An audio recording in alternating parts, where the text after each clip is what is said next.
The smell of burning flesh never leaves you. It settles into your lungs like a second skin, coating your tongue with the taste of ash and charred meat that used to be people you loved. Elena Ashford knew this truth at 16, standing in what remained of her family's estate while smoke still curled from the blackened stone walls overhead. 3 days. That's how long she'd been standing here, watching the ruins smolder, watching the Alpha King's investigators come and go with their practiced sympathy and careful lies. 3 days of listening to them call it a tragic accident with the hearth fire, while her wolf senses screamed the truth they refused to acknowledge. Oil, accelerant, murder. The dawn broke over Thornmere Valley like a wound that refused to close, painting the smoke-choked sky in shades of rust and old blood. What had once been Ashford Manor, the grandest estate in the Southern Territories, was now nothing but charred stone skeletons and ash-covered ground that crunched beneath bare feet like broken promises. Elena was small for a wolf, barely 5'2", with dark hair matted with 3 days of soot and eyes that had gone from warm amber to something cold and distant. Her dress, once her older sister's finest gown, now hung in tattered strips of gray cloth from her thin frame like funeral shrouds. Her feet were bare, leaving bloody prints where the hot ash had burned through calluses. She looked broken, defeated, exactly what they expected from the sole survivor. But then she lifted her head, and the dawn light caught her eyes. Not amber anymore. They'd shifted to something else, a pale silver gold that seemed to glow with their own inner light. The mark of the Ashford bloodline, the curse that had condemned her entire family to death. And in those cursed eyes burned something the Crimson Fang Pack should have feared far more than any ancient prophecy. The cold, patient promise of a survivor who had nothing left to lose, and all the time in the world to plan her annihilation of those responsible. But how does a 16-year-old she-wolf become the sole survivor of an entire bloodline's execution? What could possibly justify burning 12 people alive in their own home? And why, after 3 days of standing in the ashes of everyone she'd ever loved, was there still fire burning in those cursed silver-gold eyes?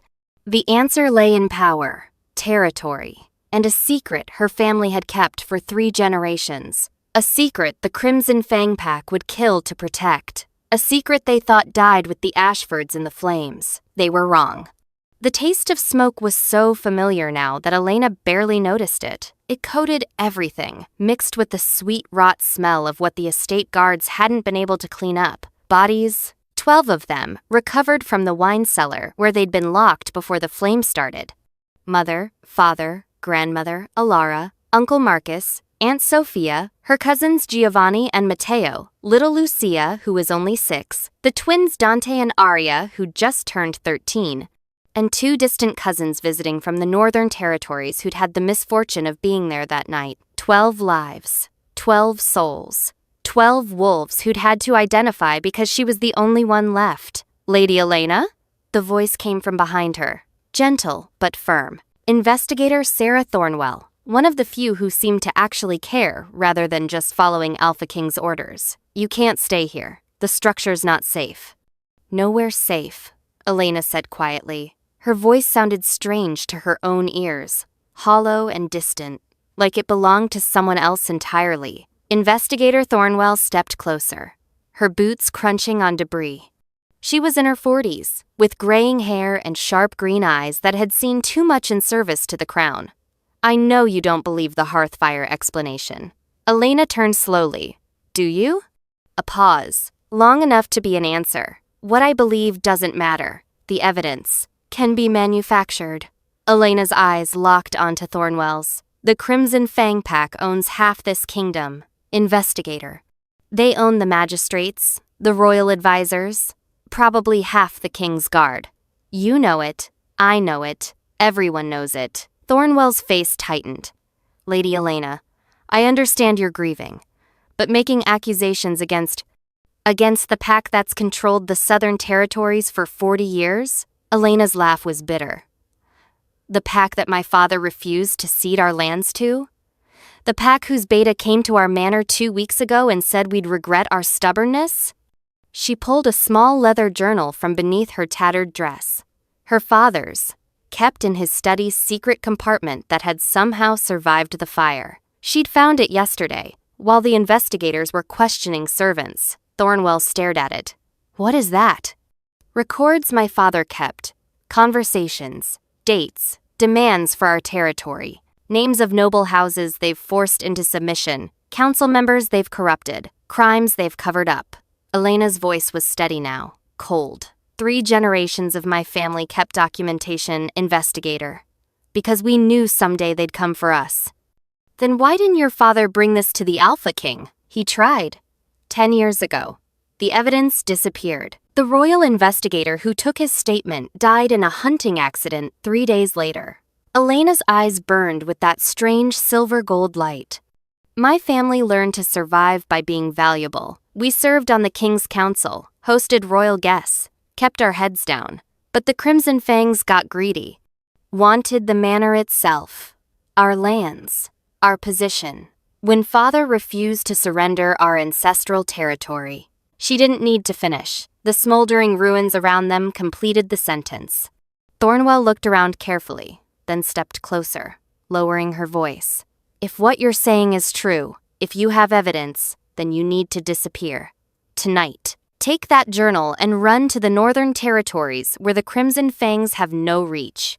I'm not running. Elena. Thornwell gripped her arm. You're 16 years old. These wolves burned your family alive. If they find out you survived with evidence, let them come. Elena's voice was soft but carried an edge like silver claws. They think they killed all the Ashfords. They left one alive. And I'm going to annihilate them all. Thornwell stared at her, and something in the woman's expression shifted. Not pity anymore. Something closer to recognition. Maybe even respect. You have somewhere safe to stay? For now. The servants' quarters survived. No one thinks to look for nobility among the help. Good. Keep it that way. And Elena? Thornwell pressed a small carved stone into her hand, marked with her family crest. This is a summons stone. If you need anything, break it. I'll come. Not with the King's investigators. Just me. After Thornwell left, Elena stood alone in the ruins. The investigators had cleared out for the day. The yellow caution markers fluttered in the afternoon breeze. And in her hands, the journal held the truth that would either save her or get her killed. But before you decide what you'd do in her place, before you judge her choices or question her methods, you need to understand what really happened that night. You need to know what they did, what they took, what they destroyed. And trust me, the truth is so much worse than you're imagining. Ashford Manor had been alive with celebration. Elena's cousin Matteo had just been accepted into the Royal Academy of Healing, the first in their family to receive such an honor. The great hall was filled with family, their laughter echoing off the ancient stone walls adorned with tapestries spanning 3 generations. Elena remembered dancing with the twins, Dante and Aria, both 13 and giggling as they spun in their new formal gowns. She remembered her father, Lord Anton Ashford, tall and proud in his ceremonial robes, silver gold eyes gleaming as he raised his goblet in toast after toast. She remembered her mother, Lady Isabella, beautiful and radiant in her Luna's crown, weaving between tables to ensure every family member felt welcomed, felt loved, felt safe. She remembered feeling, for perhaps the last time in her life, completely and utterly protected. The sound of hooves on the manor's cobblestone courtyard shattered everything.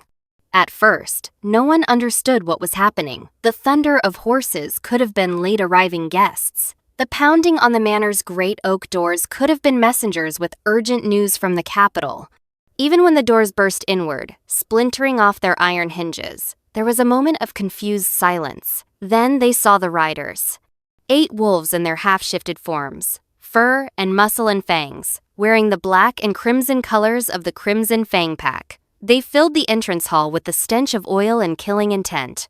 Their mounts massive war horses, bred for battle, stamped and snorted, sensing violence to come. Their leader, Beta Marcus Blackthorn, dismounted with predatory grace. His wolf was massive, easily 7 feet tall in half-shift, with scars crisscrossing his muzzle from decades of territorial battles.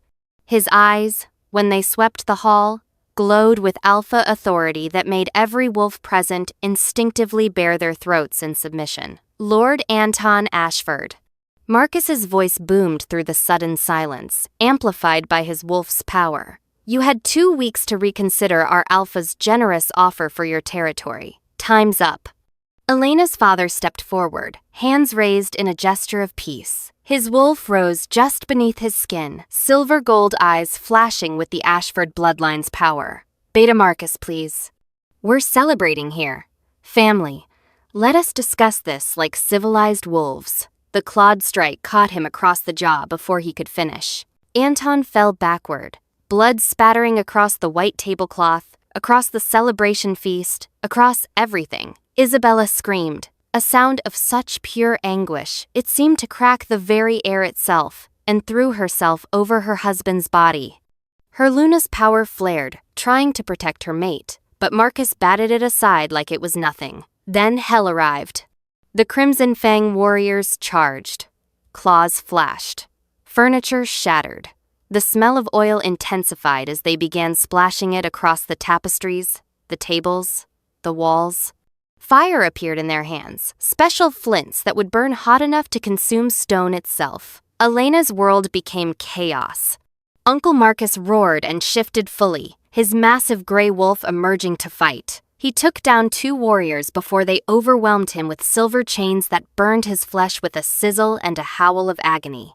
Grandmother Alara grabbed the children, her 70-year-old hands, surprisingly strong despite her age, dragging them toward the servants' passages. The wine cellar, she gasped, her own wolf lending her strength. Hide below, go! Elena ran. Dante and Arya stumbling beside her, little Lucia crying in grandmother's arms, Giovanni and Matteo bringing up the rear. Behind them, Elena heard her father shouting, her mother's Luna power crackling as she tried to fight, her uncle's howls of pain as the silver bit deeper into his flesh. They reached the cellar stairs. The stone steps spiraled down into darkness. The wine cellar had been their family's pride, built by Elena's great-grandfather, lined with bottles collected over generations and reinforced with ancient stone that could withstand siege. It also only had one exit. Stay quiet, grandmother whispered, her silver gold eyes fierce despite the tears streaming down her weathered face. Stay hidden. No matter what you hear, don't come out. Promise me. Grandmother, you can't. Elena reached for her. But Alara was already backing away, already sealing the heavy iron-banded door, her voice muffled but clear through the ancient wood. I love you, little wolves. All of you. Remember that. Always remember your pack. Her footsteps retreated up the stairs. Through the cracks in the door, through the old ventilation grates, Elena heard everything. Heard grandmother's voice, suddenly strong and commanding, her wolf's authority ringing through the manor. Looking for the children? I sent them to the Northern Territories hours ago with our fastest riders. You'll never find them. Marcus's voice, closer now, his wolf's growl vibrating through the stone. Search every room. Check the servant quarters.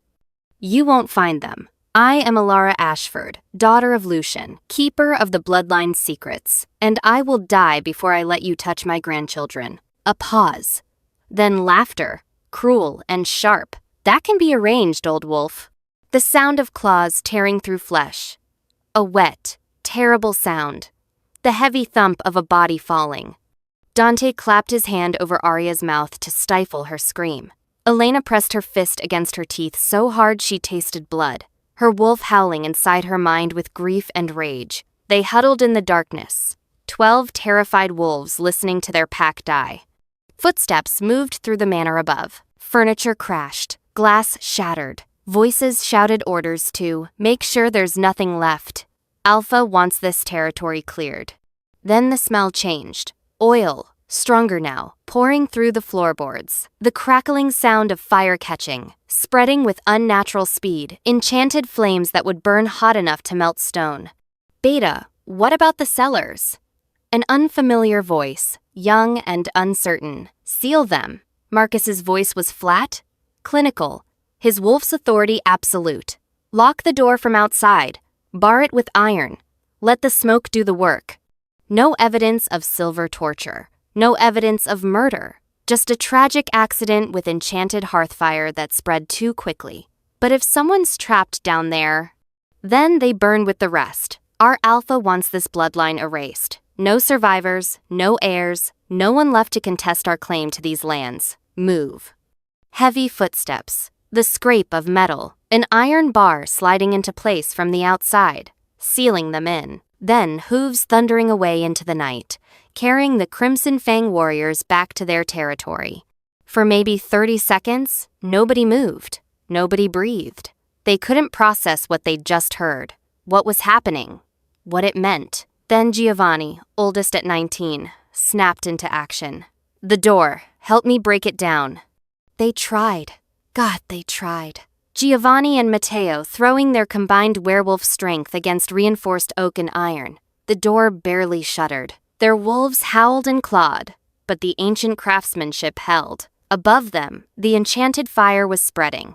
Smoke began seeping through the floorboards, through the ventilation grates, filling the cellar with acrid gray clouds that burned their lungs even with their wolf healing. The heat became intense, suffocating. The windows, Aunt Sophia gasped, pointing to the small cellar windows near the ceiling, barely 2 feet wide, too small for adult wolves, barely big enough for children.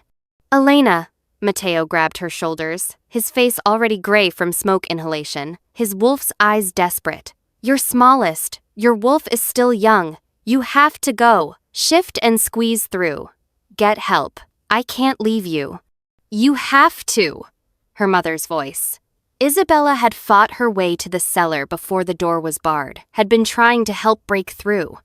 Now, she gripped Elena's face with both hands, her Luna power crackling around them, tears streaming down her soot-stained cheeks. Listen to me, baby. You have to survive. You have to tell the Alpha King what happened. Promise me. Promise me you'll live. The ceiling above them groaned, ancient timbers beginning to give way under the enchanted flames. Mama, promise me. I promise. They lifted her to the window. The opening was barely 2 feet wide. Elena shifted partially, her young wolf small enough, desperate enough. She squeezed through, glass cutting her fur, smoke choking her lungs. She fell into the garden outside the manor, landing hard on flagstones. She looked back. Through the small window, she could see them all. Her family, her pack, trapped. The smoke getting thicker, the heat radiating through the stones. Run! Her father's voice, hoarse and commanding, his alpha authority, compelling her legs to move even as her heart screamed to stay. Elena, run now. Don't let our bloodline die. She ran. In her wolf form, small and young and terrified, she ran through the gardens, through the gates, into the forest beyond. 3 miles. That's how far she got before her legs gave out, and she collapsed in a clearing, shifting back to human form. Her body racked with sobs that tore from her chest like physical wounds. Her wolf howled inside her mind, a sound of pure anguish that echoed through the trees. Behind her, Ashford Manor burned, orange flames licking at the night sky, the enchanted fire burning so hot the stone itself began to crack. Bells ringing in the distance as the estate guards finally arrived, far too late. When she finally dragged herself back hours later, after the flames had died down enough for investigators to enter, after they'd confirmed there were no survivors in the cellar, Elena Ashford made a choice. She would survive. She would remember every detail.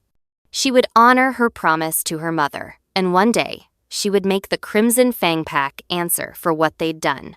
Beta Marcus Blackthorn knelt before his alpha in the pack's private council chamber, a converted fortress in the mountains that still bore scars from the territorial wars of decades past.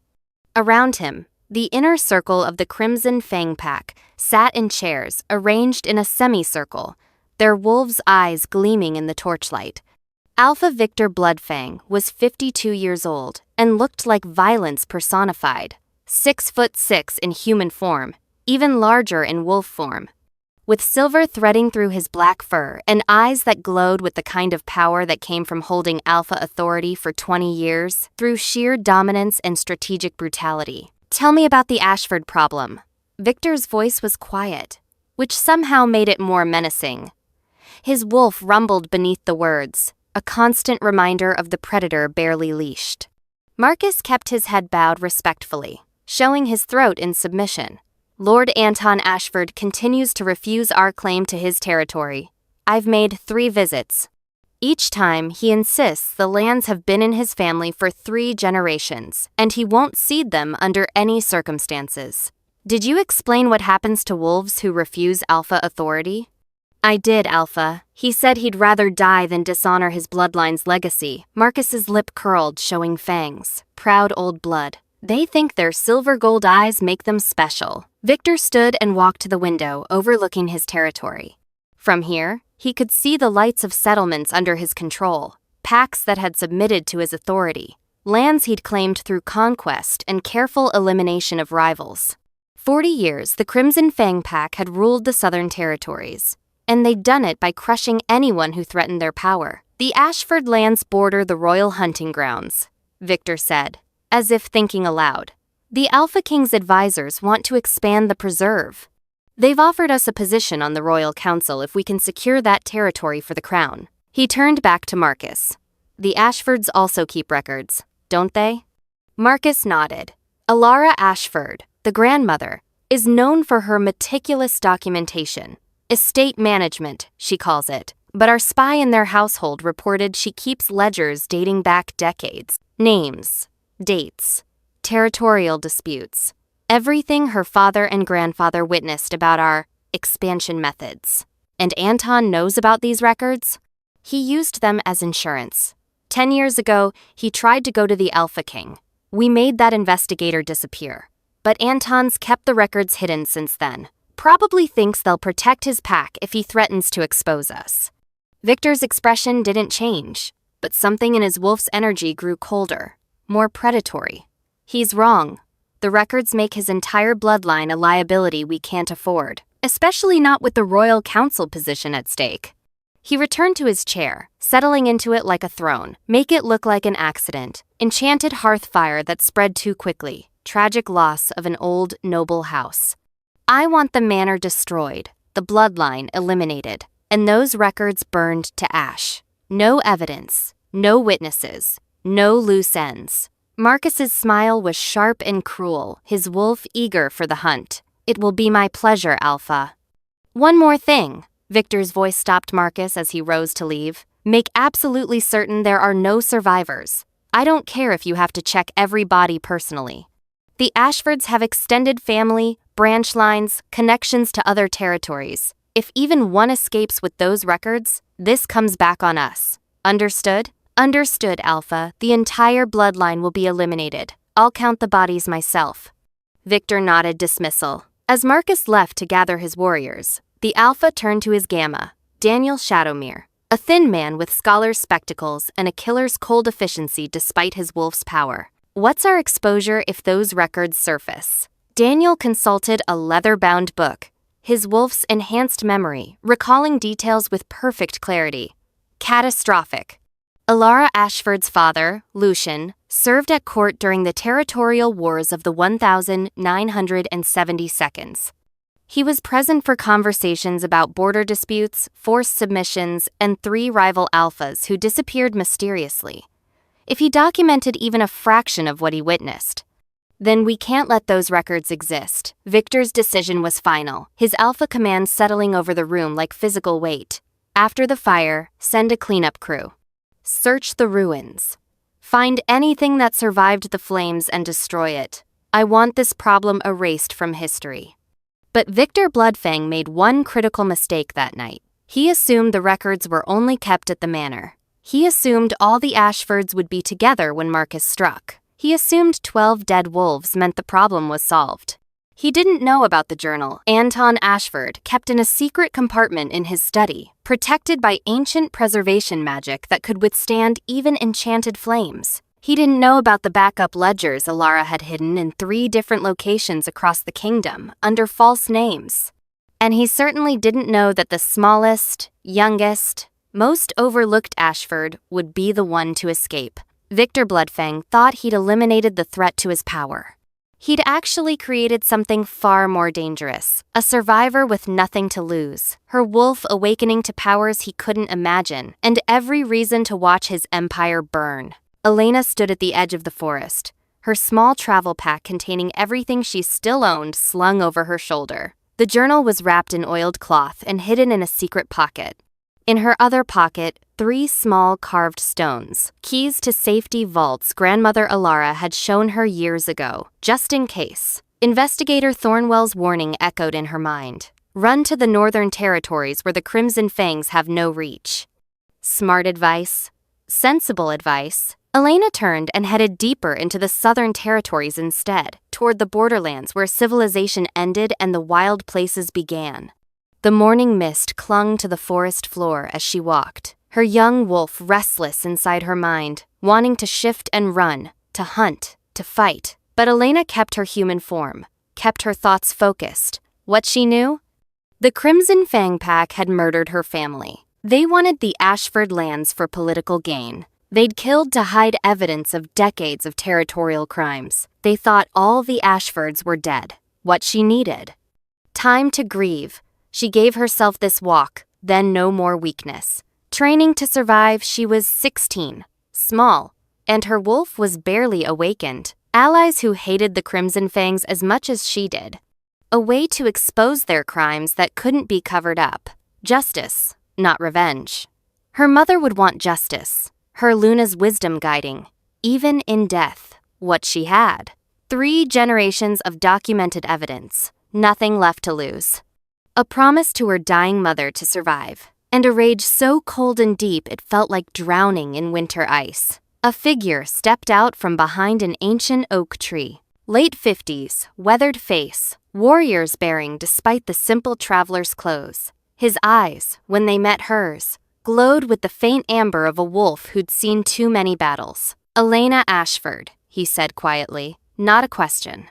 Her body tensed, hand reaching for the silver dagger hidden in her boot, a weapon she'd taken from the manor ruins. Who's asking? Someone who knew your grandmother Alara, someone who helped her document certain activities in the Southern Territories. His eyes, when they finally met hers fully, were a striking gray amber. My name is James Thornwell. Investigator Sarah is my daughter. Elena's hand stayed on the dagger. Convenient coincidence. No coincidence. Sarah sent me a message through the summons stone last night. Said a young she-wolf with evidence and a death wish was about to do something foolish. He pulled out a small stone marked with Sarah's crest, cracked in half, the sign she'd called for help. I came to offer you a different path. I don't need help. You need training, resources, and about 5 more years before your wolf is strong enough to challenge an alpha who's been ruling through dominance for 20 years. James's voice was matter-of-fact, not unkind. Right now, you're running on grief and your wolf's rage. That'll get you killed within a week if the Crimson Fangs catch your scent. Then I die. At least I die fighting. Or, James leaned against the oak tree, still not quite looking at her directly, respecting the space of a traumatized wolf. You come with me. Let me teach you how to survive first, how to let your wolf awaken properly, how to gather evidence that will actually hold up before the Alpha King's justice. Let me show you what your grandmother was really documenting all those years. Elena's grip on the dagger tightened. Why would you help me? Because Victor Bloodfang killed my son 15 years ago. His voice caught slightly, his wolf's grief still raw despite the years. My boy Daniel was investigating the Crimson Fang's illegal territorial expansions. He gathered evidence, built a case, was ready to bring it before the Alpha King's court. They made it look like he challenged a stronger wolf and lost, claimed it was a legitimate dominance fight, planted witnesses who swore he attacked first. James's jaw clenched, his wolf rising just beneath his skin. I've spent 15 years waiting for a chance to finish what Daniel started.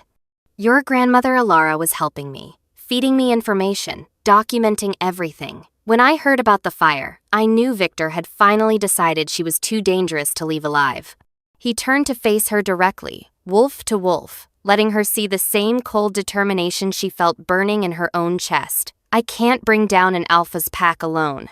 But you and me together, with the evidence your family collected and the training I can provide, we might actually have a shot at justice. Elena studied his face, saw 15 years of patient, methodical planning, saw someone who understood that revenge rushed was revenge wasted, saw a wolf who'd learned to mask his predator's instincts under a hunter's patience. How long? She asked. 6 months for your wolf to fully awaken and for basic combat training. Another 6 to build the case properly and find the right allies. A year total before we're ready to move. He held up a hand before she could protest. I know that feels like forever when your pack is dead and your wolf is howling for blood. But Victor Bloodfang isn't going anywhere. His territory isn't going anywhere. Rush this, and you'll end up dead in a ravine with no one left to finish the job. A merchant caravan passed on the road in the distance, heading north, towards safety, toward territories where the Crimson Fangs held no power. Elena looked at it, looked at James, looked at her reflection in a puddle, a small, broken she-wolf who could disappear into nothing, or... I want them all to pay, she said quietly, her wolf's voice mixing with her human words. Not just Marcus who gave the orders. Not just Victor who commanded it. All of them. Every pack wolf who knew, who helped, who stayed silent while my family burned. I want their territory reduced to ashes the way they reduced my home. Then we'll make it happen. James stood, extending his hand in the way of wolves, offering alliance. But we do it smart. We do it right. We let your wolf awaken properly, and we make sure that when we strike, they never see the predator coming.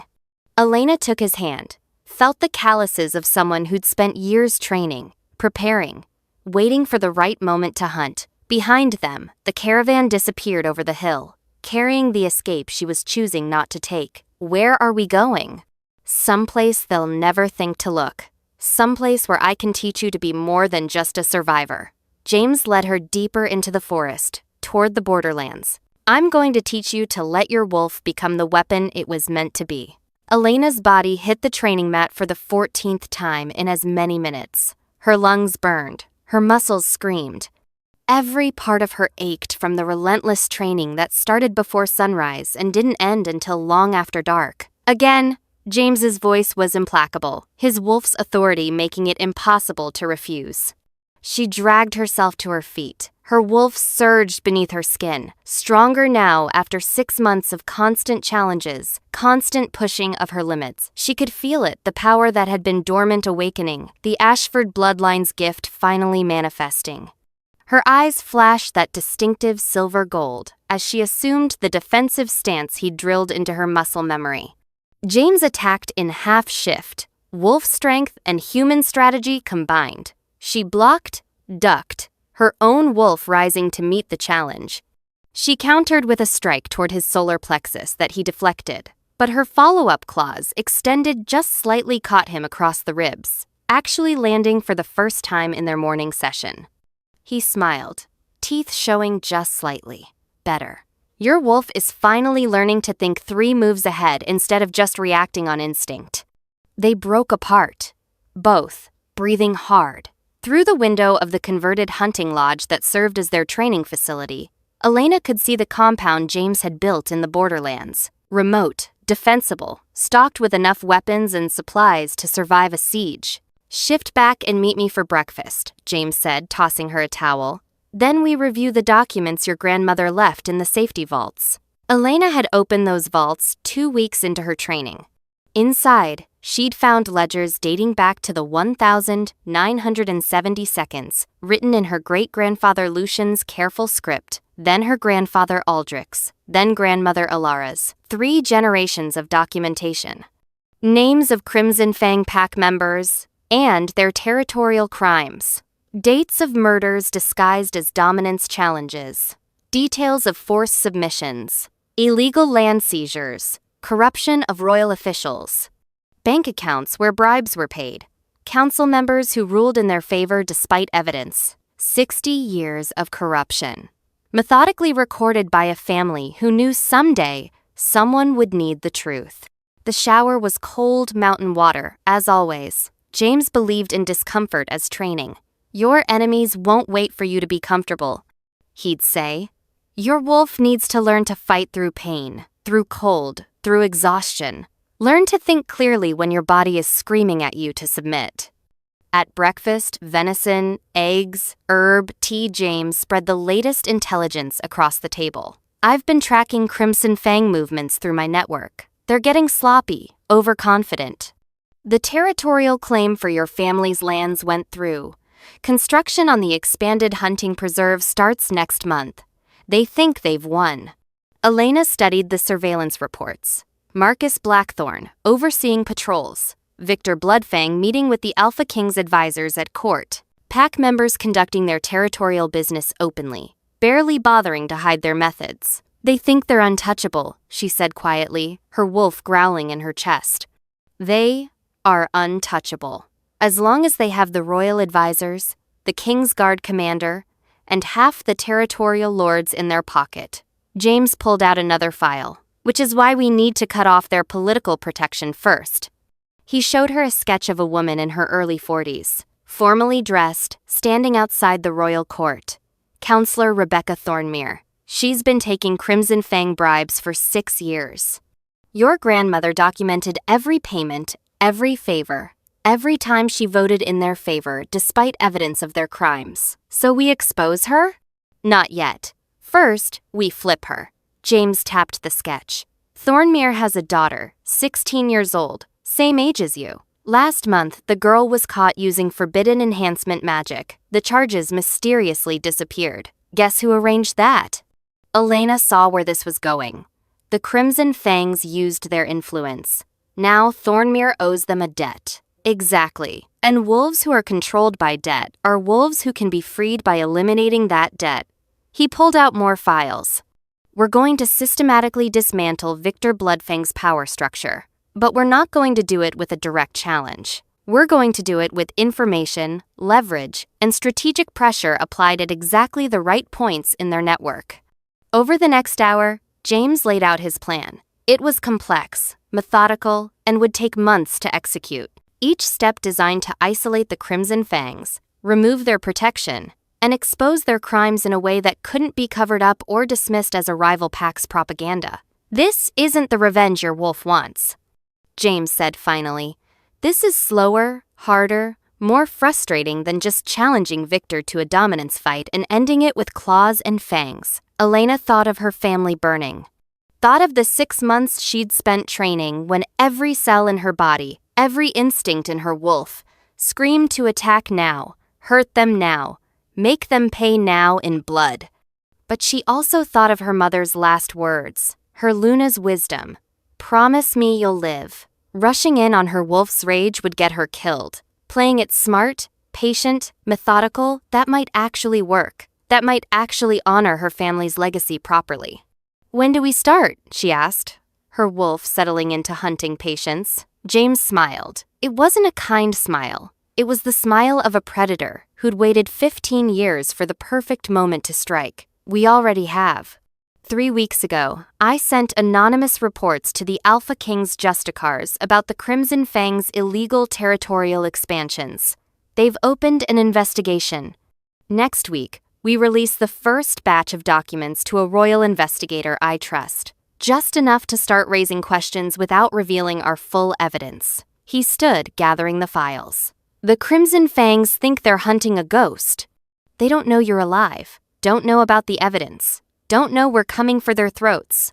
That's our advantage. We use it to dismantle everything they've built, piece by piece, until there's nothing left but ruins and the Alpha King's justice. Elena helped him clean up breakfast, her mind already running through the plan, finding weaknesses, identifying risks. Her wolf, stronger now after 6 months of awakening, growled its approval. This was the right way to hunt. Patient, strategic, lethal. 6 months ago, she'd been a terrified she-wolf who'd escaped a massacre through sheer luck. Now she was becoming something else. Something the Ashford bloodline had bred for generations, but rarely fully manifested. Not a survivor anymore. Not quite an alpha yet. Something in between. Something dangerous. Something that could see through deception and sense corruption, the Ashford gift finally awakening in her silver-gold eyes. That night, alone in her room, Elena pulled out the one portrait she'd salvaged from the manor.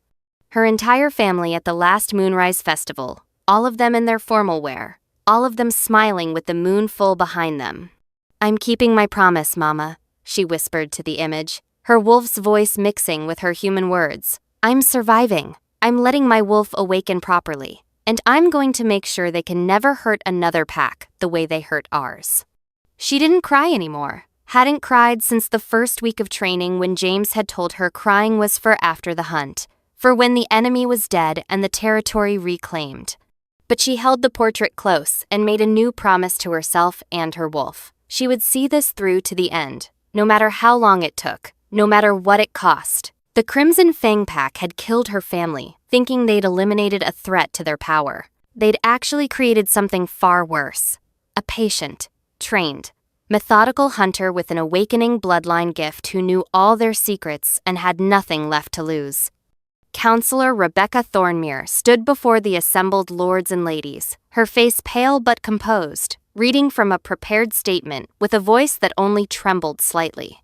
"After months of reflection and consultation with my family, I am resigning from my position on the Royal Council, effective immediately. I am also cooperating fully with the Alpha King's Justicars regarding allegations of corruption and bribery during my tenure."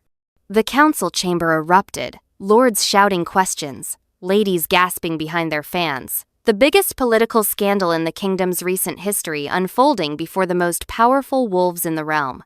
Elena watched from a servant's alcove in the shadows, dressed in plain clothes that let her blend with the castle staff. Beside her, James kept his expression neutral, his wolf's energy carefully suppressed. "Phase 1 complete," he murmured, voice too low for anyone else to hear. It had taken 3 months of carefully applied pressure. Anonymous messages to Thornmere containing evidence of her daughter's forbidden magic use and the Crimson Fang's involvement in covering it up. Hints that worse revelations were coming. Then finally, an offer. Resign, cooperate with the Justicars, and her daughter would be protected from prosecution and social ruin. Thornmere had taken the deal. Elena's hand went to the communication stone in her pocket.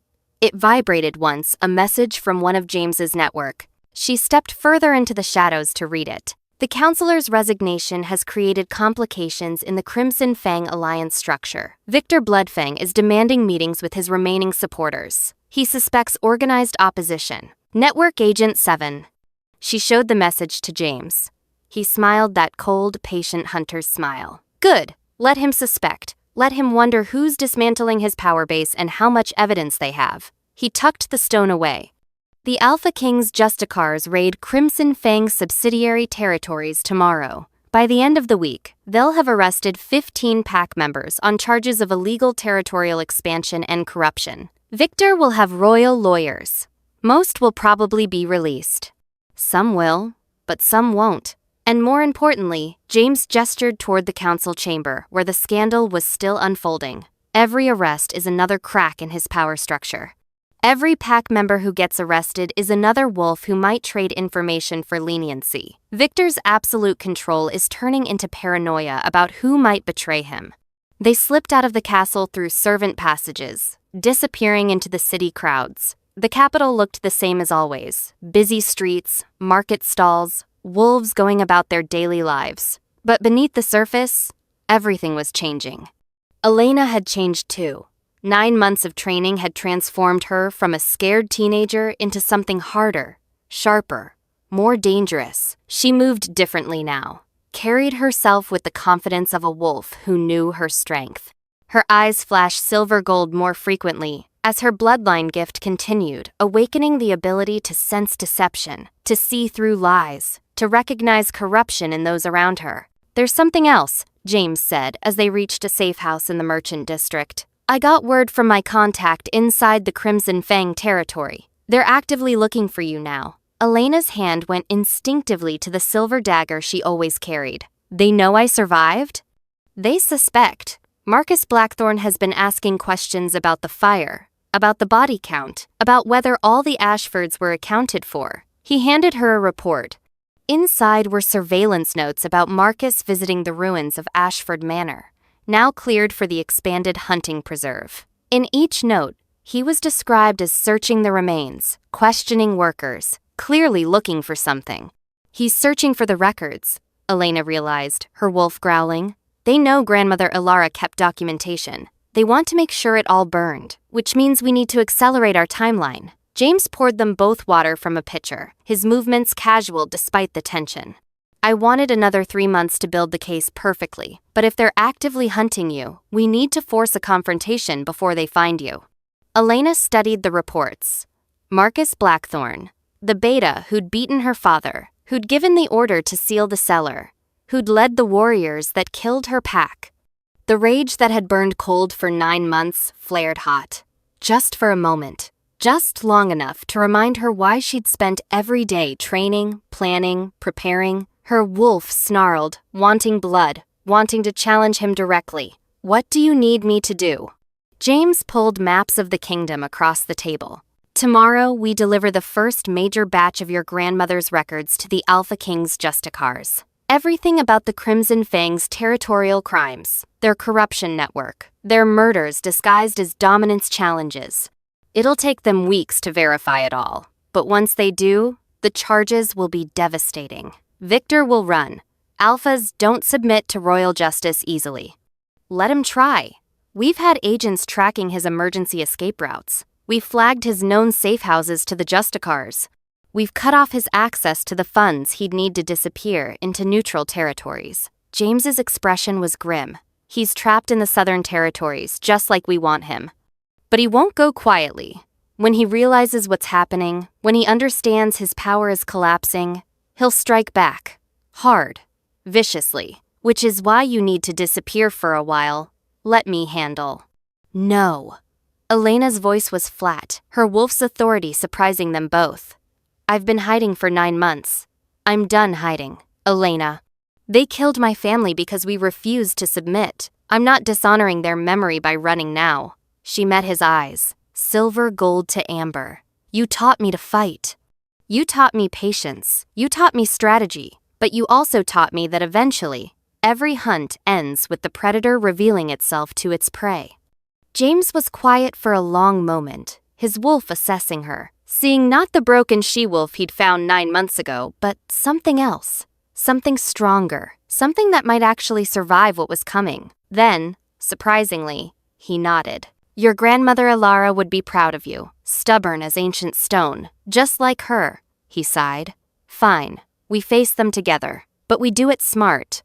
We control the confrontation. We choose the battlefield, and we make sure that when the dust settles, it's their territory in ruins, not us bleeding out in the forest.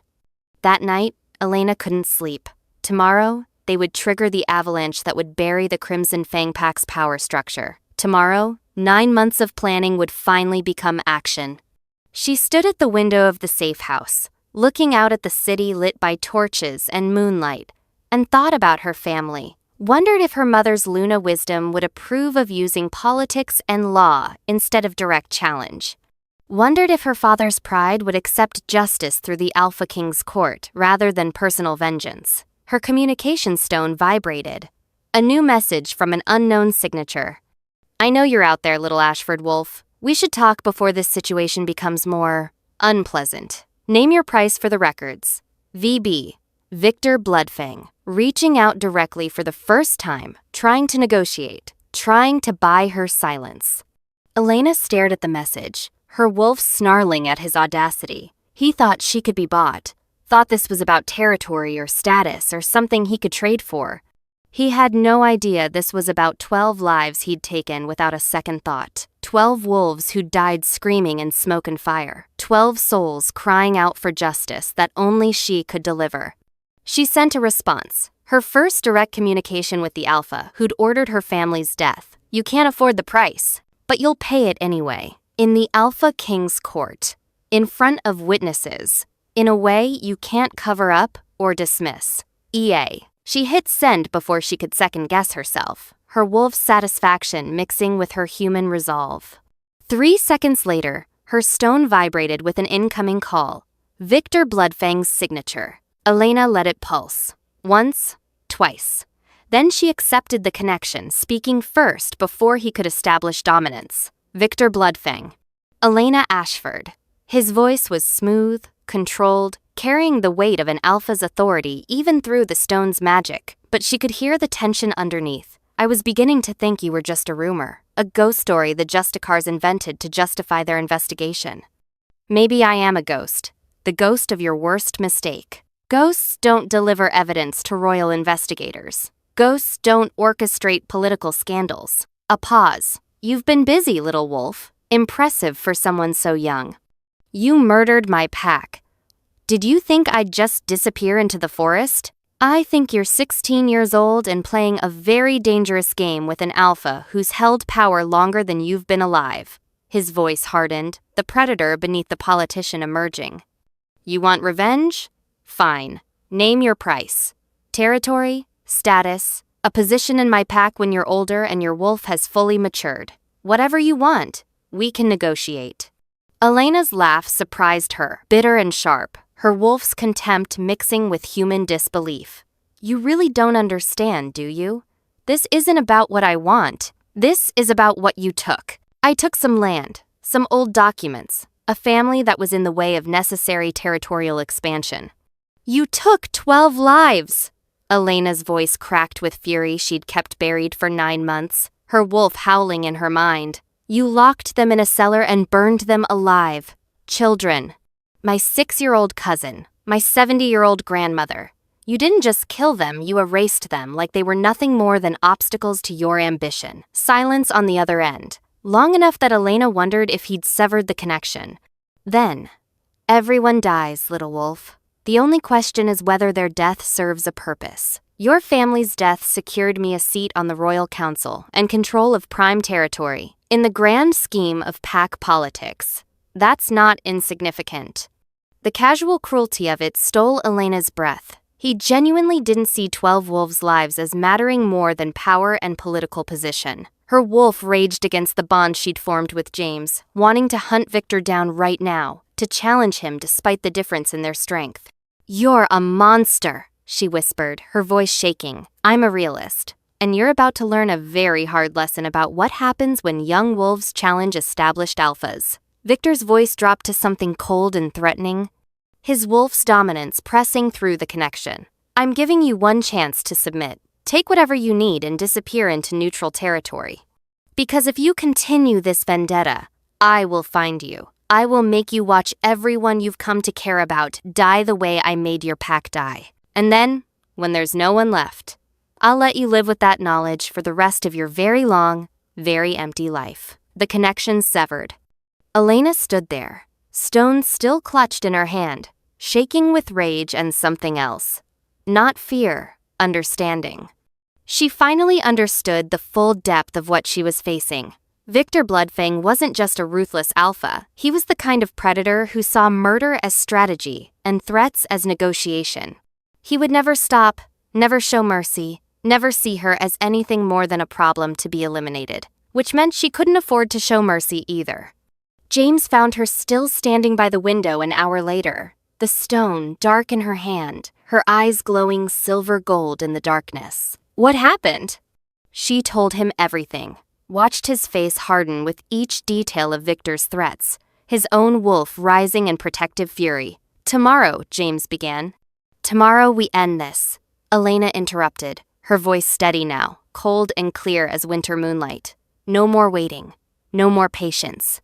We release everything to the Justicars, the royal court, every lord and lady in the kingdom. We expose every crime, every murder, every corrupt deal my family documented for 3 generations. They'll come for us. Victor will send his full pack. Let them come. Elena turned to face him, her silver gold eyes blazing with power that made even James's experienced wolf take notice. I'm done being prey. I'm done hiding in shadows. They want to know who's hunting them? Fine. I'll show them. I'll step into the light and let them see the Ashford they left alive. James studied her for a long moment, seeing the transformation complete. The scared she-wolf was gone. In her place stood something the Southern Territories hadn't seen in generations, an Ashford with their bloodline gift fully awakened, their ability to expose corruption and see truth manifesting in those distinctive silver gold eyes. Your grandmother used to say the Ashford gift was both blessing and curse. he said quietly. Blessing, because it let you see through deception. Curse, because once you saw the truth, you couldn't ignore it. You had to act. Then I'll act. Elena's jaw set with determination. We hunt them properly. We bring them down according to the law, in front of witnesses, in a way that honors my family's legacy. But we do it now, before they can hurt anyone else the way they hurt my pack. James nodded slowly, his own plans aligning with her resolve. Get some rest. Tomorrow, we make them answer for everything. But Elena didn't sleep that night. She spent the hours before dawn going through every document, every piece of evidence, making sure she understood exactly what they were about to unleash on the Crimson Fang Pack. And she made a final decision. If Victor Bloodfang wanted to know who was hunting him, she'd show him. She'd step out of the shadows and let him see the face of the she-wolf he'd left alive. The she-wolf who would annihilate everything he'd built. The Alpha King's Justicars arrived at Crimson Fang territory at exactly dawn, with 60 wolves, 5 elite combat units, and enough evidence to bury the pack for generations. Elena and James watched from a safe vantage point on a ridge overlooking the valley as the operation unfolded. Watched pack members dragged out in silver restraints. Watched Beta Marcus Blackthorn fighting against the Justicars until they subdued him with a dominance challenge from their commander.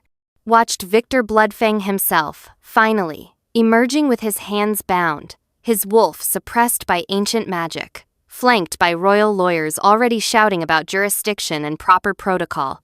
It's not over, James murmured, his wolf tense. Powerful alphas, expensive legal defense. They'll fight this in court for years. I know. Elena didn't take her eyes off Victor, her silver gold eyes seeing through every mask he wore. But it's the beginning of the end. They'd released everything.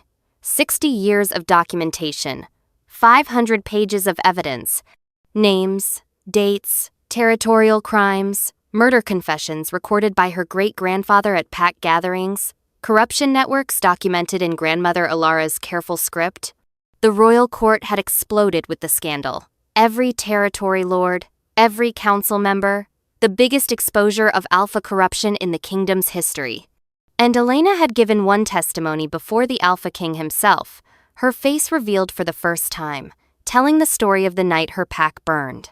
Her silver gold eyes had glowed throughout, the Ashford gift manifesting fully, letting every wolf present feel the truth of her words resonating in their bones. She'd wanted Victor to see her, wanted him to know exactly who had destroyed his power base. Now, as he was loaded into a royal transport, bound for the capital and formal charges before the High Court, Victor Bloodfang's eyes swept the surrounding ridges. For just a second, his gaze locked onto Elena standing in clear view on the ridge. Recognition, rage, and something else. Perhaps respect, perhaps fear of what she'd become. Then he was gone, disappeared into the transport, heading toward a trial that would likely end with his execution or permanent exile to the wastes. You did it, James said quietly, pride clear in his voice. Everything you promised your mother. You survived. You let your wolf awaken properly. You exposed them according to law. You made sure they faced justice. Elena nodded, but the victory felt hollow. Her pack was still dead. The ache of their absence still consumed her. Justice didn't bring them back. Her wolf howled softly in her mind, mourning losses that no amount of revenge or righteousness could heal. What now? She asked. James considered, his amber eyes thoughtful. Now we testify at the trial. Make sure the charges stick. Protect the other witnesses who'll speak against the Crimson Fangs. Help the Alpha King rebuild the Southern Territory's governance without corruption. He glanced at her.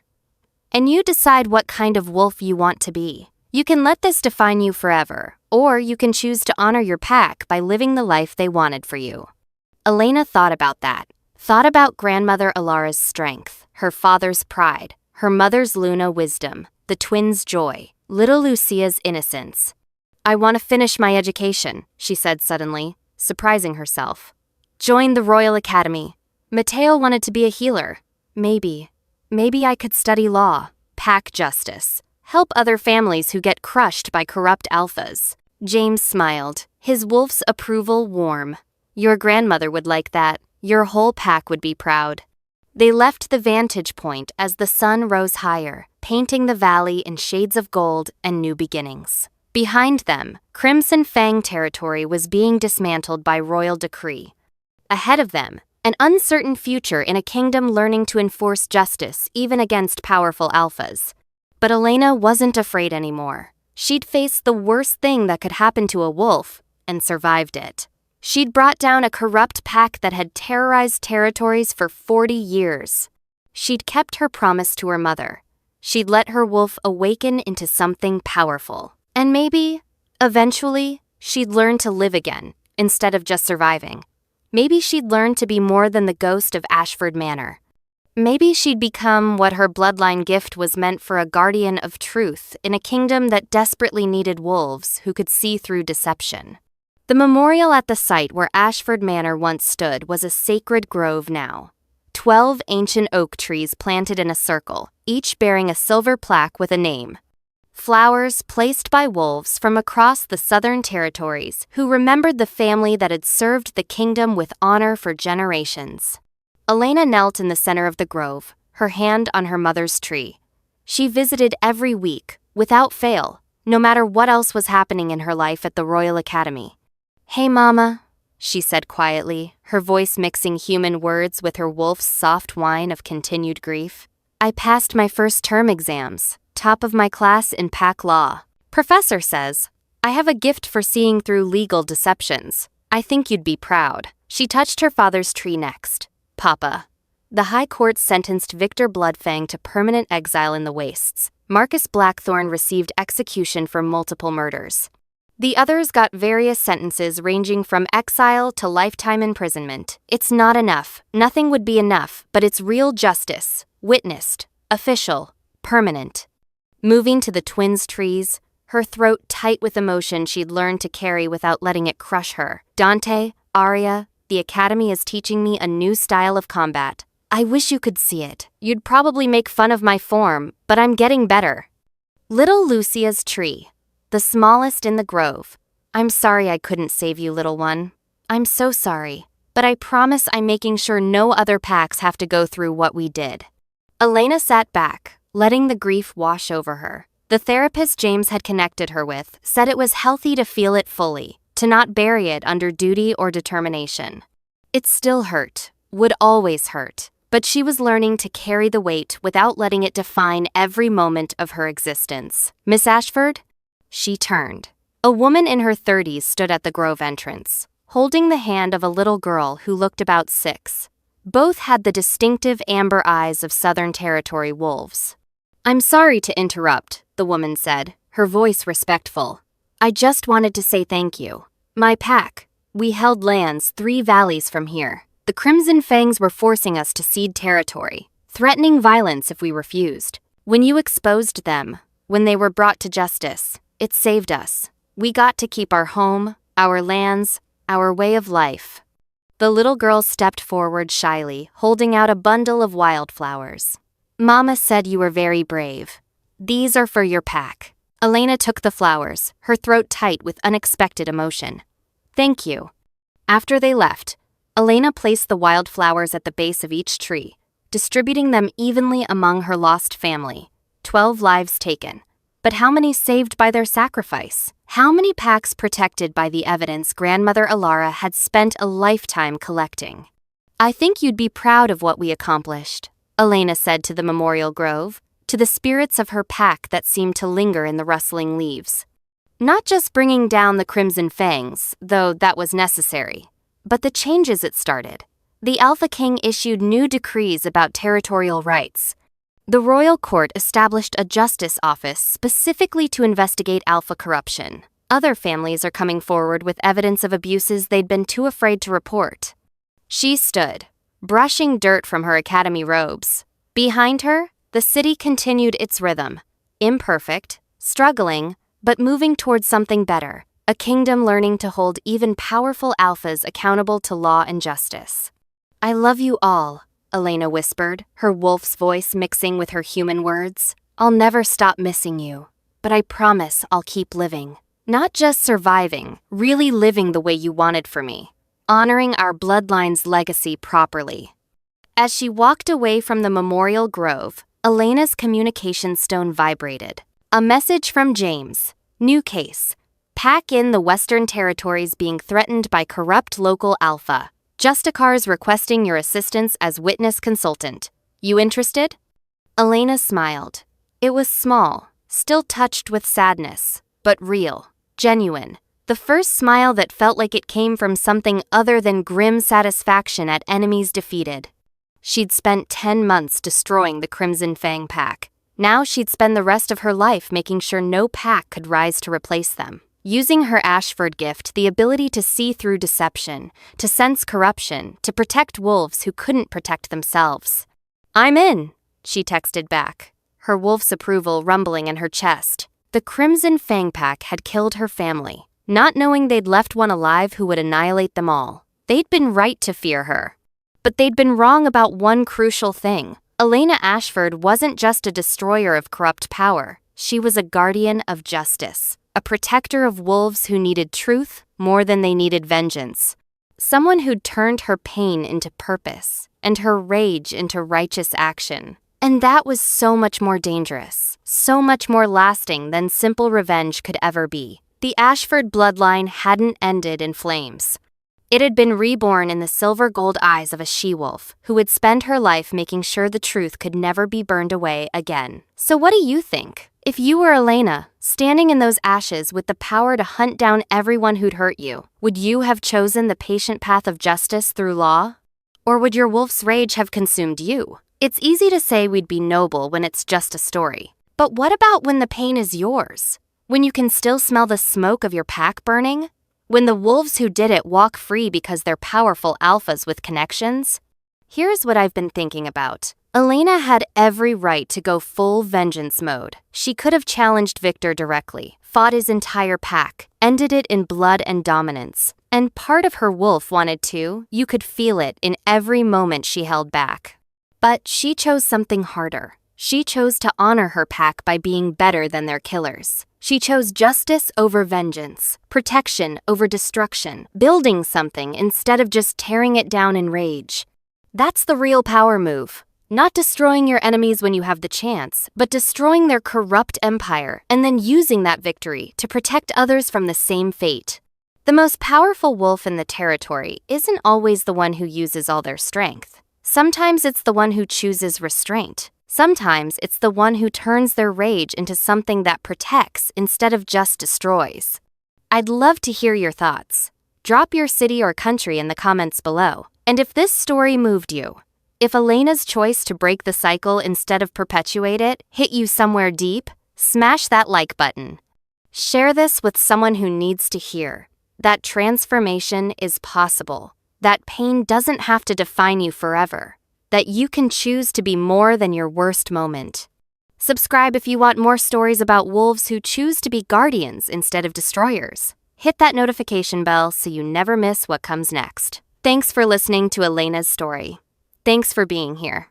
And remember, you always have a choice about what kind of story you write with your life. Even when the world gives you every reason to become the monster they fear, you can choose to be the guardian they need instead. Now go write your own story.